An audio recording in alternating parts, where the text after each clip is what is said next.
မင်္ဂလာပါဒီဗီဒီယိုမှာ Play Store အကောင့်အဖွင့်ပြမယ်နော် Play Store အကောင့်ဖွင့်လို့မရတဲ့လူတွေအတွက်အခုဒီဗီဒီယိုမှာလုပ်ပြပေးသွားပါမယ် Play Store အကောင့်ဖွင့်တာကဒီပုံမှန်ဆိုလို့ရှိရင်ဖုန်းမှာဘာမှမရှိဘူးဆိုလို့ရှိရင် Play Store ထဲဝင်လိုက်ပေါ့နော်ဝင်လိုက်ပြီးလို့ရှိရင် sign in ပြနေမယ် sign in နဲ့ဝင်လိုက်ရပြီပေါ့ဒါကတော့အကောင့်တွေရှိတယ်ဖြစ်တဲ့အတွက်ကြောင့်ဒီမှာဒီကနေတွားလိုက်မယ်ပြီးလို့ရှိရင်ဒီမှာ add account ရှိတယ်ပေါ့နော် add another account နဲ့တွားလိုက်မယ်ပြီးလို့ရှိရင်ဒီမှာ Google ကိုရွှေ့လိုက်မယ်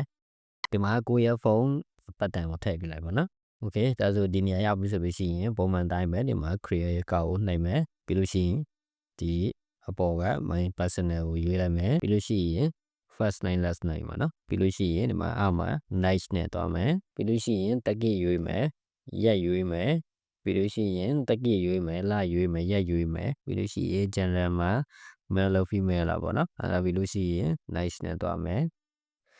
ဒီမှာဆိုလို့ရှိရင်ကိုကြိုက်တဲ့ကိုရဲ့ Gmail ကိုဒီမှာ create your own Gmail address လေးရတယ်ဒါမှမဟုတ်သူပေးတဲ့ဟာကိုရွေးလို့ရတယ်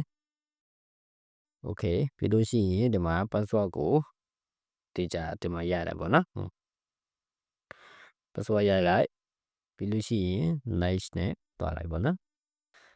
review your account info ဆိုပြီးတော့ပေါ်လာမယ်ပေါ်လာပြီဆိုလို့ရှိရင်ဒီအောက်နားလေးမှာ nice ရှိတယ်ဒီ nice လေးနဲ့ပဲတွားလိုက်မယ်နော် nice လေးတစ်ချက်နဲ့လိုက်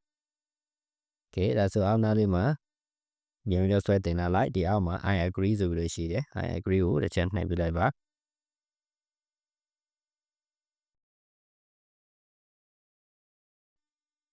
okay ဒါဆိုလို့ရှိရင်အကောင့်တစ်ခုရသွားပြီပေါ့နော်လောလောလေးပဲဒါဆိုရင်ကိုယ့်အကောင့်ကိုပြန်ကြည့်ဖို့အတွက်ကို Play Store ထဲသွားမယ်ပြီးလို့ရှိရင်ဒီအပေါ်နားလေးမှာတစ်ချက်နှိပ်လိုက်မယ်ဒါပြီးလို့ရှိရင်အများလေးတစ်ချက်နှိပ်မယ်ဒါဆိုလို့ရှိရင်ခဏကဖွင့်ထားတဲ့အကောင့်ကဒီမှာပါဒီကောက်တဲ့ကိုတစ်ချက်ဝင်လိုက်မယ်